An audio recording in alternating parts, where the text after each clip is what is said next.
You're listening to Dumbed Down Life number 7.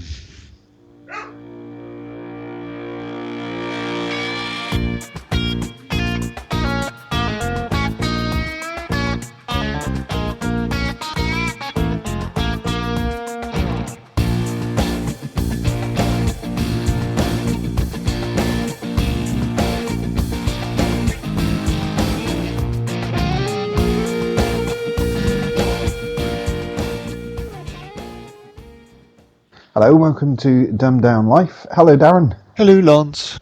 Just the two of us this week. Yeah, just the two of us. Right, if you had a superpower, what would it be? America. Oh, you don't mean that kind of superpower, do you? No. A superpower. I'd have to be traditional and go with flight, I'm afraid. With flight? Yes. Yet, last night you told me you didn't fly anywhere in Second Life. No, but there's a difference between Second Life and real life, in that it wouldn't take time for buildings and things to res as you are flying over them. Yeah, fair enough. Right. Real life, it would be flying, and if flying wasn't allowed, as it quite often isn't in these things, then invisibility would be the next one. It's the obvious one, isn't it? Yeah, absolutely. It's got to be flying or invisibility. Because you've got the whole sort of changing rooms and everything when you're invisible, haven't you? Yep. Right. Have you ever heard of The Watchman? Yes. Right. That's about. You'll probably remind me as you're talking, but I can't think at the moment what I've heard of him. Right. The Watchman was some would call it a comic, other would call it a graphic novel. Oh, that's right. It was a rip-off of Heroes, wasn't it? Other way around. Watchmen was written in the mid-80s by a guy called Alan Moore, who coincidentally comes from Northampton, just up the road from me. He's also responsible for V for Vendetta. All right. I think he did From Hell, which was the the Jack the Ripper thing with Johnny Depp was in the movie. Yeah. Although I sometimes get him confused with Frank Miller, so I might be wrong on that one. But anyway, he wrote a graphic novel called The Watchman, and it was all about superheroes that weren't actually super. They didn't have powers. They were generally ordinary guys who dressed up in costume, roamed the streets and solved crimes and did things like that. Yeah. Kind of like more in line with Batman than Superman. I was going to say more in the line with Mystery Men than anything else. Yeah, very much so. I haven't thought of Mystery Men, but that's probably more in line with what I want to talk about. Now, I don't know if you're aware, but there are real life superheroes. Oh dear. I saw that car parking man who goes around and takes people's wheel clamps off. Is that... That kind of thing, yeah. Apparently there's a guy in America called the Emerald Enforcer. Excuse me. Who I can't see where he operates. But he basically gets suited up in this green trench coat with a sort of dark green hat. And roams the streets of his home city, solving crimes, small crimes, stopping people getting mugged and that kind of thing. He carries smoke grenades, pepper spray, slingshots, ouch, and a pair of 6-inch fighting sticks tucked into his boots, and an Argentinian cattle snare called a bolos. Hanging from his belt. And how many times has he been beaten up? Not many, apparently. But he's not the only one. Oh dear. Yeah, he's in Minnesota, apparently. But he's not the only one. But he also goes to sort of orphanages and that kind of thing, and acts as a sort of good Samaritan and helps out at homeless places, and in the queue serving the soup, and oh look, there's the Green Enforcer giving me my soup. Yeah. And I just think it's kind of strange, really. I think it's sort of like a more localized version of the Green Cross Code Man, because the Green Cross Code Man had no powers, but he was big and he told kids how to cross the road, and he sort of tried to instill what should be common sense, and I guess that's kind of what he's doing. Yeah. To a certain extent, it doesn't actually take a uniformed police officer walking the streets to help make it safer. If there were more, I don't know, I sometimes feel when I'm out walking the dog that people around me are,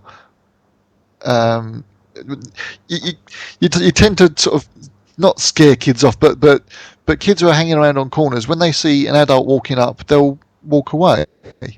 That sort of thing. Depends on the adult though, because I've got to admit, I even, I mean, I'm sort of 34, and I get really intimidated. Yeah. Walking down, my high street, just walking down there, and if there's a gang of sort of 6 or 7 teenagers, I'm very, very likely to be crossing the road. Yeah.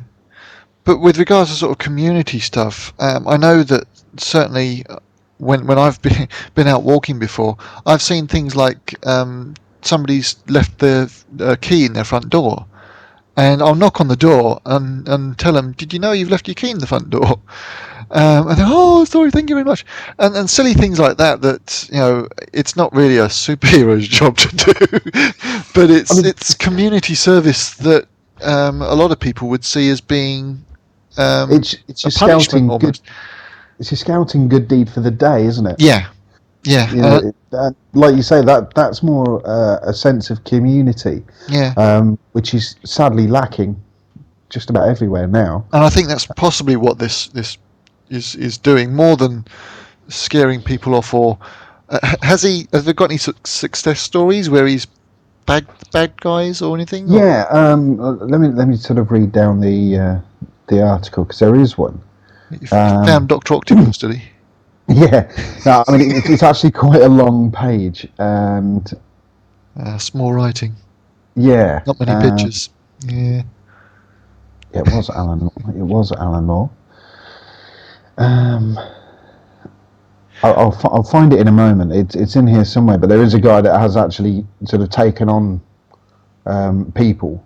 Yeah. And sort of kicked the living crap out of them. I was going to say, I think the other thing is that nowadays, if some guy in a green cape who was professing to be a superhero was to actually apprehend somebody, the police are more likely to arrest them for being a vigilante than they are to do anything about the kid that was breaking into the car before he got pelted. Yeah. Yeah. A lot of them do tend to sort of stay away from that kind of thing and do the more sort of helping the old granny across the road or warning people. There's a couple of them that sort of go around, and you were saying about the guy that removes the parking clamps. Yeah. There's a few of them that sort of run around and try to find the owner of a car whose ticket is about to run out. Yes, yeah, I've seen that. And sort of, or even, I did read, I don't think it's in this article, but I did read about a guy that used to go around and put a few quid in the meter. Yeah. Because he tried finding the people and he couldn't do it, basically. I mean, you try tracking down somebody's car, the owner of that car. It's much easier to slip a couple of quid into the meter so it doesn't run out. I think you are thinking of... I think that's illegal. Yes, you're thinking of... what was the program? The MTV Jackass. Oh, yeah. It was the Meter Fairy. Might have been. Yeah, probably. Because they purposefully did that. They would follow a parking meter attendant around, and just as they were about to write a ticket, he would put money in the meter, and not appreciated. Obviously, that's where they make all their money, is from actually offering the parking fines. The parking fines, yeah. Now, here he is. The guy is called Master Legend, and he's a 41-year-old from Florida. Oh, quite young for Florida then. And he claims to have dumped garbage over crackheads. And he says, "I slammed their heads into the wall, whatever it takes. They tried to hit me first, and then it's time for Steel Toe City." Oh dear, no, that's no. Wrong attitude. I think it's a case of their heart being in the right place. But probably a little bit eccentric, extreme. Yeah, eccentric. And it's easy to say, well, that's America for you. No, But no, that's just eccentrics for you. yeah, but apparently there is a guy operating in Cambridge, in England. Oh dear. I'll be more careful when I'm up there. But next time you're in Cambridge, yeah. But I just thought it was quite strange. Okay, well, you found this first piece of music, and it's by a company. By a company? No, it's not by a company. It's by a group called Eager to Please, and it's called Two Timing Lady.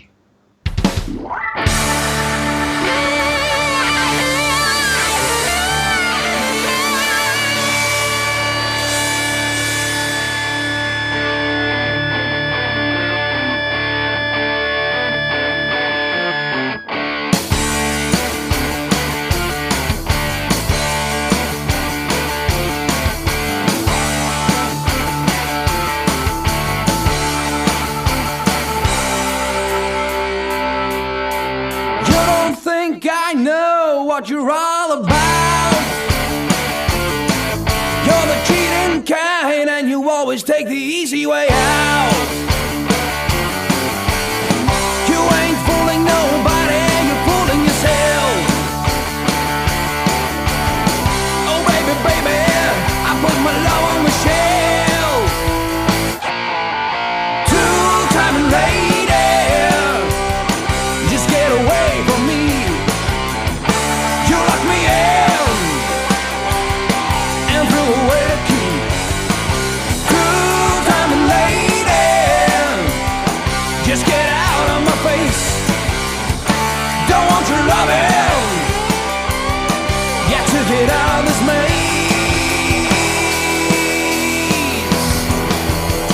You fool around and you're taking me for a ride. I can see it in your eyes, baby, what you try to hide. Two-timing lady, don't try to play your games with me. Yeah. Ooh, baby, baby, you make it easy to see. Two-timing lady, just get away from me. You lock me in and threw away the key. Two-timing lady, just get out of my face. Don't want your loving, got to get out of this maze.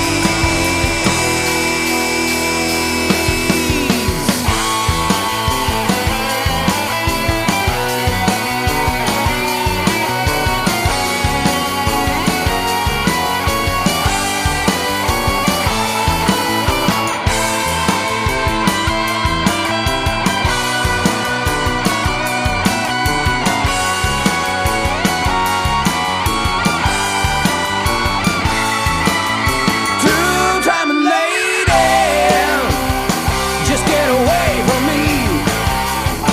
You lock me in and threw away the key. Two-timing lady, just get out of my face. I want your loving, got to get out of this maze.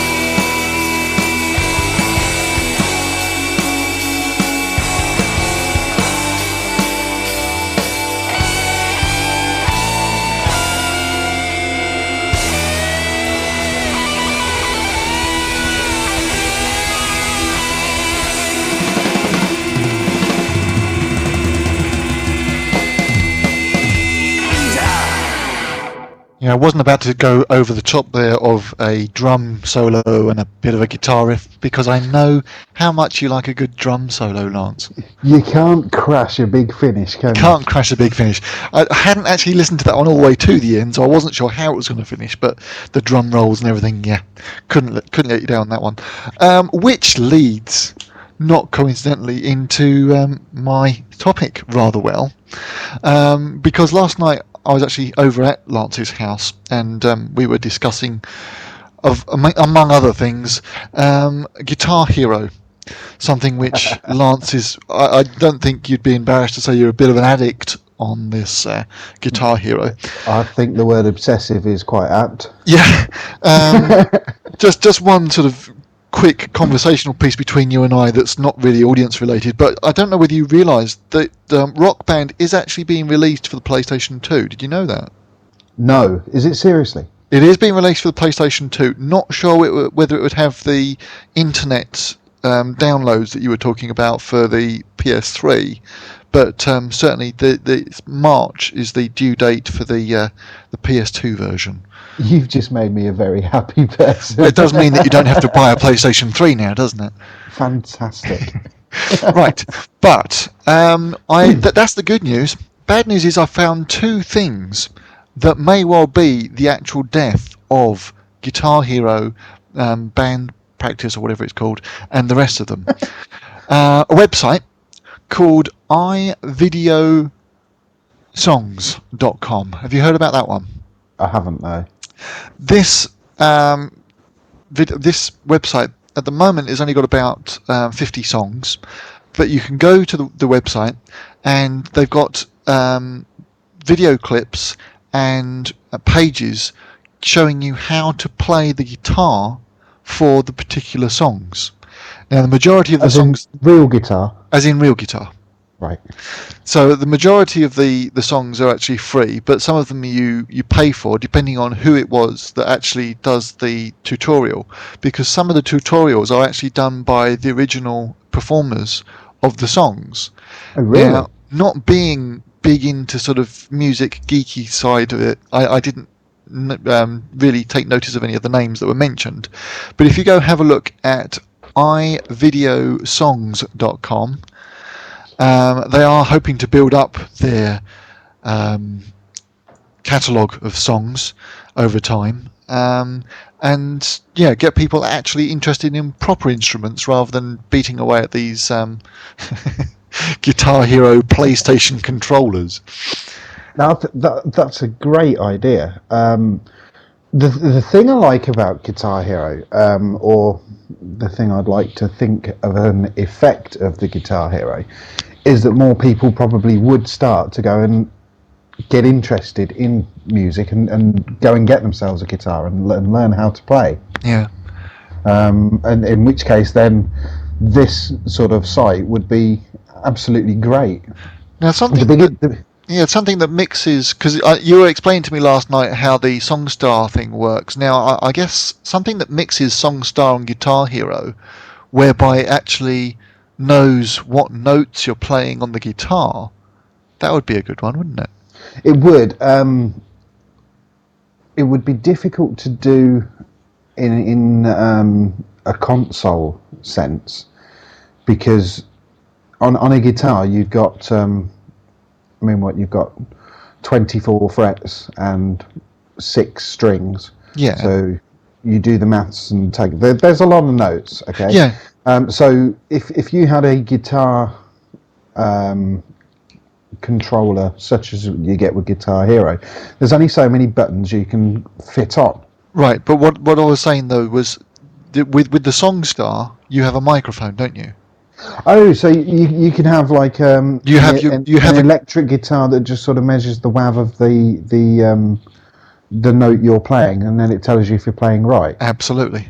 From a sort of an audio point of view, the same as I'm with you with the SingStar. Sort of a step up. Yeah. Yeah, I mean that would be great. That that was the first one that I came across that was touted as being a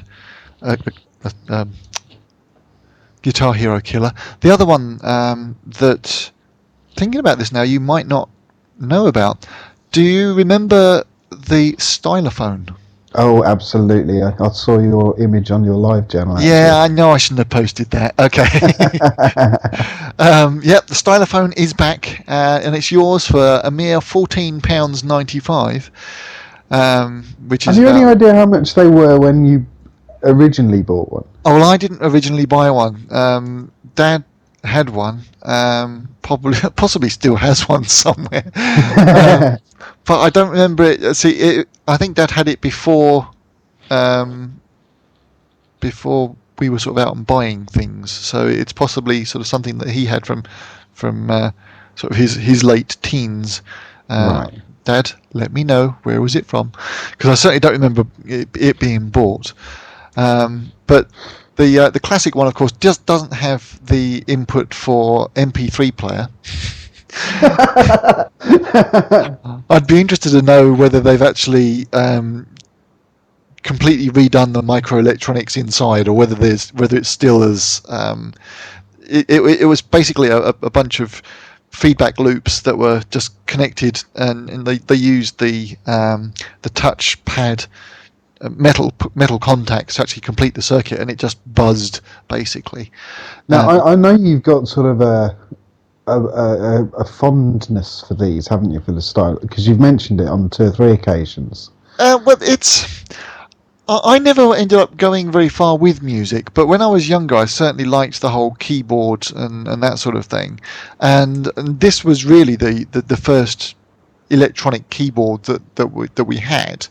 And I actually, this is junior school, so I would have been 9 or 10, and went up in front of the whole assembly, playing this thing that, well, everybody was seeing them on television at the time because Rolf Harris was promoting it, and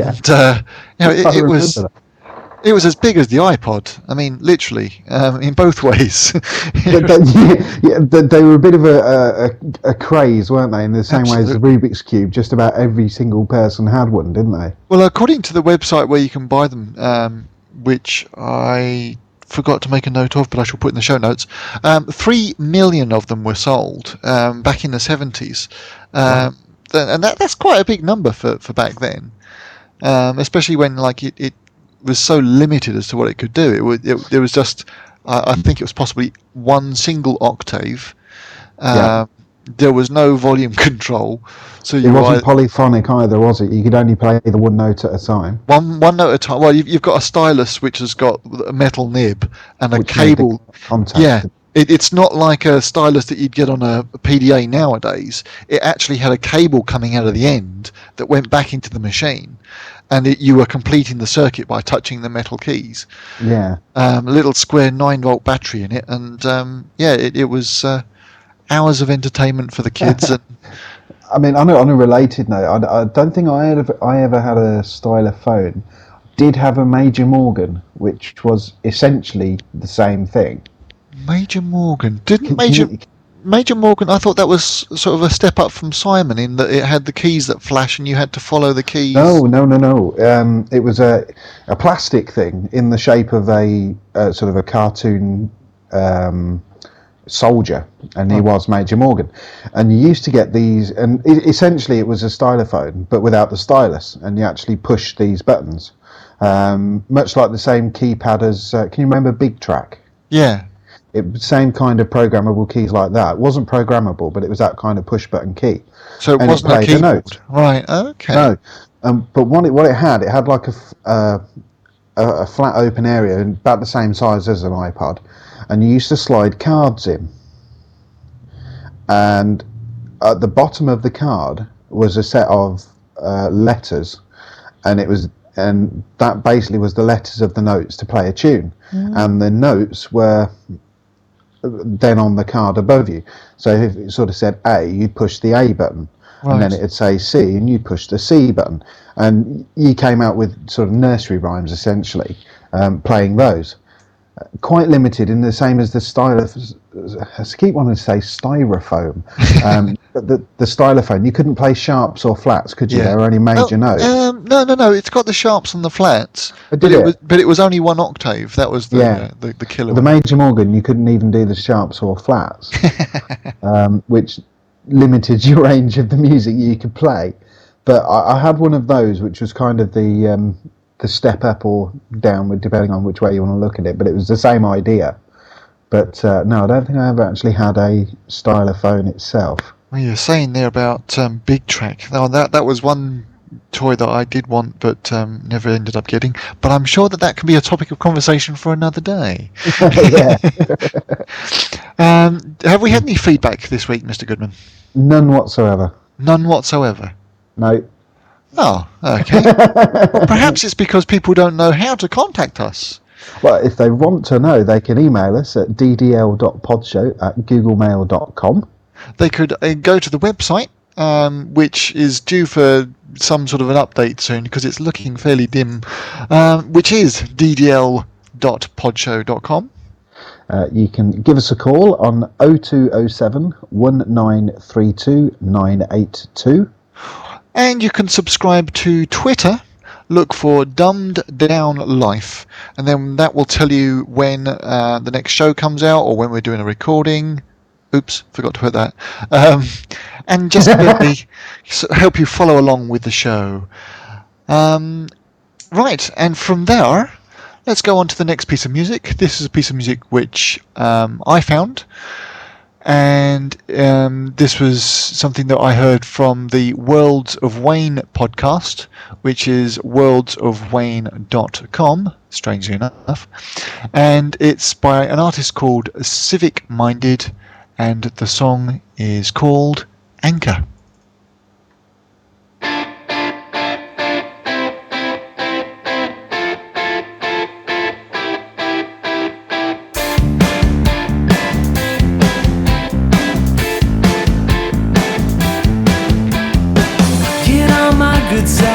It's hard to see sometimes, but what good is anything when anything can happen?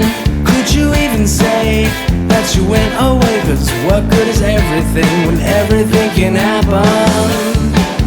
To my restraint, to my restraint.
Civicminded and Anchor, and that was recommended by Wayne from worldsofwayne.com. Fantastic bit of music, that. Yeah, I liked it. Yeah, it's getting easier and easier to find good music. So much out there now that isn't necessarily stuff that you're going to find on Top of the Pops and so forth. And you can find both pieces of music from today's show. That's the one I've just played, and Eager to Please. Sorry, yes, Two-Timing Lady, from the Podshow Music Network. That's music.podshow.com. And I believe you have one more story for us, Lance. Yeah, it's kind of music related, and it's just a little and finally.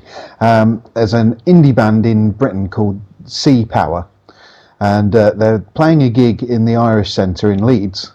And they're what was he? He was the keyboard player and the cornet player, an indie band with a cornet player. But there you go. He attempted a stage dive, and it went a little bit wrong because nobody caught him. Ouch! Knocked him out for 3 minutes. Oh! He broke a molar. And required stitches. And did he break his cornet? It doesn't say, which sounds more painful than breaking his molar. Apparently not the first time that the band has suffered an injury. Just before they embarked on their UK tour, drummer Matthew Wood slipped a disc in his back whilst he was sweeping up with a dustpan and brush. So, going back to Guitar Hero, as you're playing, as the song is loading, you get these little anecdotes or little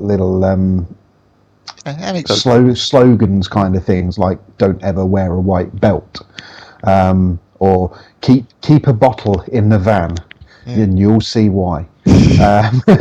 One of them is, if you're going to stage dive, make sure they're going to catch you. So maybe these guys should go and play Guitar Hero as well as playing real guitar. So there's no mention there, though, if you're going to use a dustpan and brush, bend at the knees. It doesn't Yeah, so if you're in a band and you're going to do a stage dive, make sure they're going to catch you. Thank you. Well, you have been listening to Lance and Darren on Dumbed Down Life. That was number 7. We try and record at least one show a week. Well, one show a week. Forget the at least bit. We've managed it for the last 7 weeks. Which is amazing. I think this is some sort of record, Darren. We might make it to double digits yet. Thank you very much for listening, and please refer to the show notes if you need more information about the show. Thank you very much. Bye-bye. Bye-bye.